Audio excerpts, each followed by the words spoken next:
Salut tout le monde, on est le 5 novembre et on se retrouve pour vos 420 News. On va commencer tout de suite parce qu'on en a pas mal, puis je pense pas que ça va rentrer dans 4 minutes 20 malheureusement. Une nouvelle pour commencer sur Newsweed. Je vous recommande fortement ce site-là si vous voulez de l'actualité sur le cannabis. Beaucoup de nouvelles européennes, des nouvelles américaines aussi. Et je vous recommande aussi de suivre Aurélien Bernard sur Twitter pour des posts pertinents sur la weedosh. Le Parlement allemand a rejeté la légalisation du cannabis. Malheureusement, ils semblent pas s'entendre sur comment légaliser. Ils veulent une loi sur le cannabis libre plutôt que le cannabis contrôlé. En fait, un des partis du Parlement veut une loi comme ça. Ils ont également rejeté des propositions telles que traiter le cannabis médical comme tout autre médicament en ayant approuvé l'efficacité du traitement, autoriser un projet pilote de distribution contrôlée de cannabis, augmenter la quantité de cannabis médical cultivé en Allemagne, dépénaliser la possession de 15 grammes de cannabis. Bref, c'est pas passé. On vous le souhaite les Allemands, on vous le souhaite les cousins euros. On sait que c'est pas facile. Nouvelle également du côté des États-Unis, cette fois Jay-Z qui se lance dans le cannabis aussi avec sa compagnie Monogram. Je vous invite à aller voir le site web. Je rappelle que tous les articles dont je parle vont être linkés directement dans la description de la vidéo. Une playlist déjà Monogram Sound for the Grow Room. Je vous ferai pas écouter, sinon on va se faire striker le vidéo. Mais un très beau site web, honnêtement, ça a l'air d'être très bien fait et je remarque déjà des orientations vers le small batch, vers la finition à la main. Donc c'est prometteur. Est-ce qu'on va réussir à avoir ça au Canada sans bien sûr avoir le nom de Jay-Z associé parce qu'on peut pas au Canada, on sait bien. Bref, vous pouvez regarder le site web. Vous pouvez également les suivre sur Instagram, Monogram Compagnie. Sinon, on peut pas passer à côté de ça, c'était les élections qui sont pas encore tout à fait terminées aux États-Unis, mais le grand gagnant, incontestablement, c'est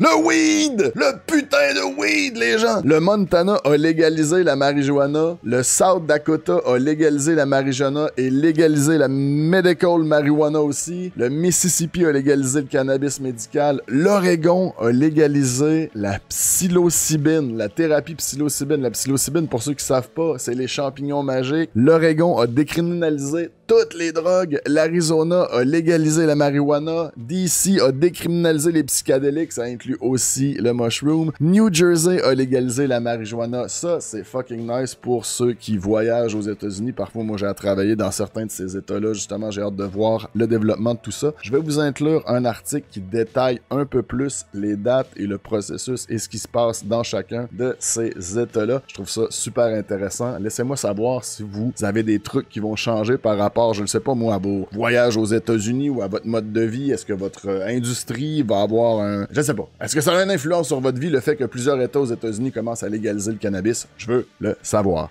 Mais déjà, chez Aphria, ils ont dit « OK, ça se passe direct le 4 novembre. On annonce qu'on s'en va dans le marché des États-Unis en achetant la compagnie Sweet Water, une compagnie de bière qui fait déjà une bière qui s'appelle la 420. Mais bon, selon une vidéo ici d'un chumé qui m'a expliqué la bière, c'était quoi? Ça aurait été nommé seulement par rapport à la date qu'elle aurait été brassée la première fois. Mais c'est un hasard, je ne crois pas. Bref, déjà on voit les compagnies canadiennes qui commencent à se faire un chemin vers les États-Unis pour carrément brasser des produits avec du THC, peut-être du CBD également. On continue dans les nouvelles, cette fois-ci un petit peu plus près de nous encore. Exo, aujourd'hui, petit communiqué de presse qui est tombé. Exo est parvenu à un règlement après avoir engagé une poursuite pour usurpation de marque de commerce. En gros, il y avait une compagnie qui s'appelait Exo CBD en Californie, qui commençait à vendre des produits qui avaient pignon sur rue. Si je me trompe pas, j'ai trouvé quelques vagues posts sur Instagram de gens qui avaient assisté à une ouverture. Mais ce que Exo a parvenu à faire, c'est vraiment interdire l'utilisation du mot Exo par d'autres compagnies, que ce soit au Canada ou aux États-Unis, parce que la marque est bien établie maintenant partout. Que ce soit Exo tout court ou Exo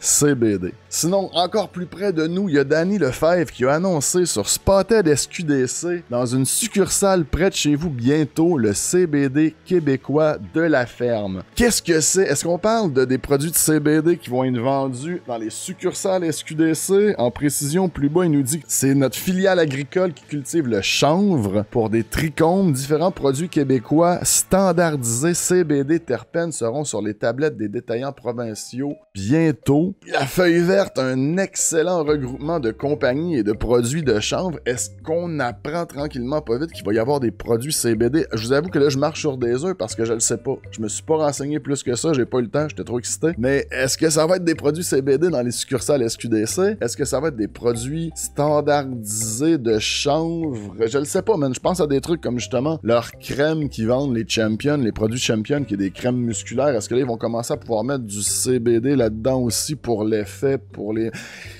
Plus de détails à venir, mais surveillez ça. Je suis vraiment curieux de savoir qu'est-ce qu'il y en a. Puis oubliez pas, on est rendu partenaire aussi avec la Maison d'Herbe. Et le temps des fêtes s'en vient, les gens. Puis votre magasinage risque de se passer un petit peu plus en ligne cette année. Fait qu'hésitez vraiment pas à visiter mes partenaires dans la description si vous voulez encourager ma chaîne et me permettre moi aussi de m'acheter des cadeaux de Noël cette année. Je déconne, mais pour de vrai, il y a énormément de beaux produits au chanvre. Pas des produits nécessairement avec du THC. En fait, il n'y a pas de produits avec du THC ni du CBD sur Maison d'Herbe, mais d'excellentes idées de cadeaux pour toute la famille. Honnêtement, pourquoi pas n'acheter une petite crème musculaire Champion pour Pépère? Puis on sait jamais, peut-être que vous allez vous retrouver en train de fumer un Batman en Zoom pendant que Pépère vous parle des bienfaits de sa petite crème musculaire de chanvre. Comment ouvrir une conversation sur le cannabis pour le party de Noël qui va se faire virtuellement cette année?